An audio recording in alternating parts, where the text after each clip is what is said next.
move on, Keith, and we can talk about Tottenham Hotspur, because it looks like Amanda Staveley is reportedly exploring taking a stake in Tottenham. What do you make of that potential news? Yeah, like a lot of people, I was a little bit surprised, but the story seems to be that Amanda has got together with some other investors, has managed to raise from the media about 500 million, which would seem to be a potential level where she could get a minority stake into Spurs. I think she'd be looking at maybe 10 to 15%, because Daniel is valuing the club very highly at the moment, certainly over 3 billion. And so 500 million doesn't get you a lot, but it obviously seems to be that Amanda's been bitten by the bug of football. She obviously really enjoyed her time with her husband up at Newcastle. I think she did a great job. And I, tip my hat to her for the way she handled the first season there, which I think was crucial. I think she did a fine job, and she's obviously got the contacts in football now, loves it and understands it a little bit further, and so wants to stay in it. I think Spurs is a great potential investment, even though I think the valuation is too high. I think it is a good investment, and she may find, though, that dealing with Daniel isn't quite as easy, and having any influence at all on Daniel isn't that easy. And so having minority position may not mean anything more than just sitting there watching the scores. I don't think she'll have much of an input, although she'll try, and she may have something that she can add. But Spurs are a pretty well-run, effective organisation. So behind the scenes, it's not going to be easy to come in there and try and assist, because Daniel knows what he's doing.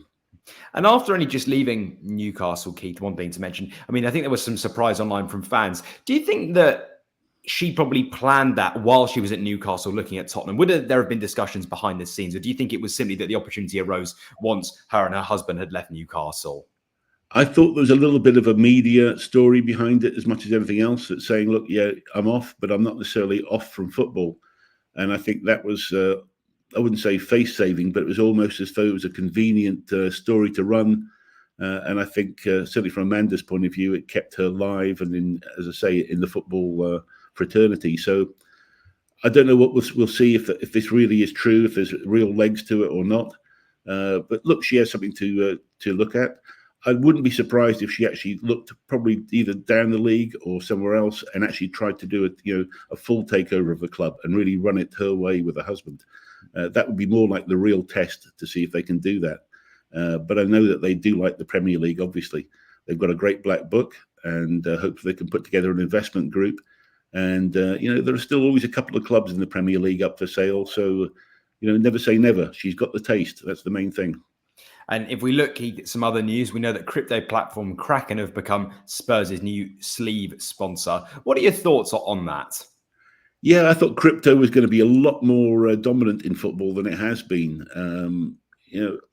Crypto, it's nobody really is. The jury's always been out on crypto as to whether it's in or out. Back in my days at Villa, even back in 2017-18, we were looking at crypto at that time. And I really would have thought that football, in terms of promotion and advertising, crypto was made for it, going to the younger male audience. I'm surprised there hasn't been more, but there hasn't. And so I think this is bold from Kraken. I hope that the stability is there. I do sense that after the US election, we may see some pretty big moves in the crypto market. So we'll have to wait and see. But I've always felt it's the right market for the cryptocurrencies to promote. And it's just a case of getting some that are stable, are well run, and are well regulated. If that's the case, then they can be better off than some of these really dangerous gambling companies that are on the shirts and sponsors right now.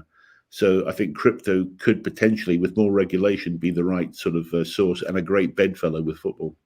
You said a big hit in there, Keith. Are we expecting potentially then them to pursue other clubs? Could we see other crypto platforms move potentially for other Premier League clubs if things go to plan with the US election? Yeah, I think we will see a big move into sport once the regulation is there.